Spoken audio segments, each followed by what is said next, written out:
In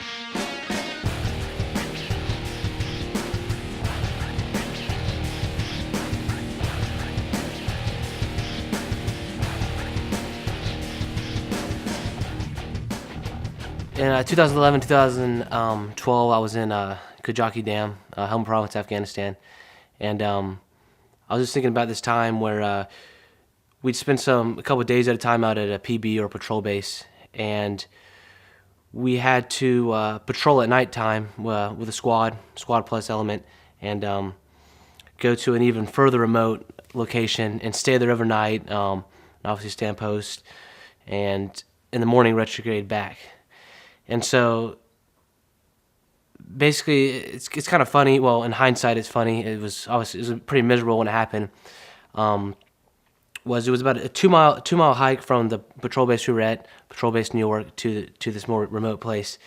And so when we're patrolling at night, of course we can't use any lights. We use the night vision goggles, NVGs, and we walk in a straight line with dispersion between each person. And so at nighttime, this is very hard, and in order to make sure you're walking, in the same path, so you don't go off the path and possibly step on an ID or something, you have to mark the lanes.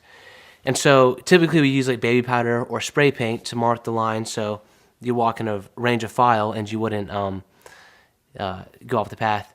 So nighttime was really difficult, and I remember, we're going out there, and this was like my first night patrol, and I was absolutely terrified.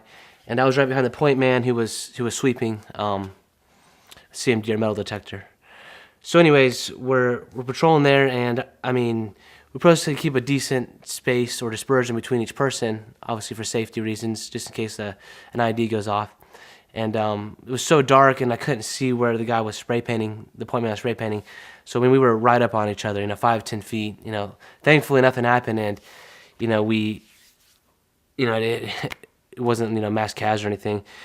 But anyways, I'm just painting a picture here of how shitty the night patrols were. Anyone that's been there obviously knows it's no fun.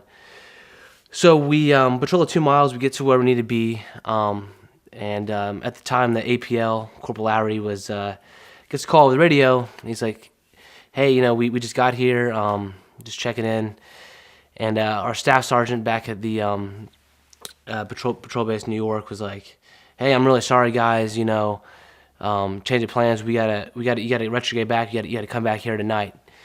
And so we're like, "Okay, what's going on? This is kind of strange. We have to go back."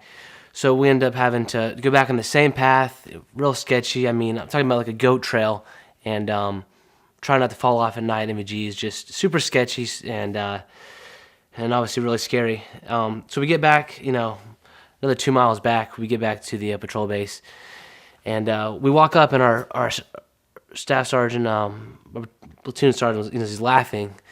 He's like, "Hey guys," he's like, "I'm really sorry, but change of plans again. You guys got to go back." And so we were like, what the hell? I mean, what are the chances of us, going out there, sketchy to begin with, and then coming back, and then having to go right back? And so sure enough, we head back, the same thing, trying to the same sketchy path, and end up getting there. And by this time, it's like 2 in the morning, and we started at 9 o'clock the previous day.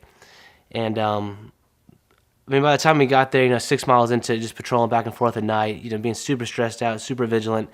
I mean, we got back, and we just started laughing. It was just one of those things where you just got to embrace the suck. I mean, the point of the story is, and that's the way it is. It sucks, just get over it, just, I don't know, I guess what I'm trying to say is that's just the way it is. And the term embrace the suck, it comes from that. So just a funny story, just a glimpse of something that, was one of those everyday things that happens, and all you can do is just look back and, yeah, what the hell, so.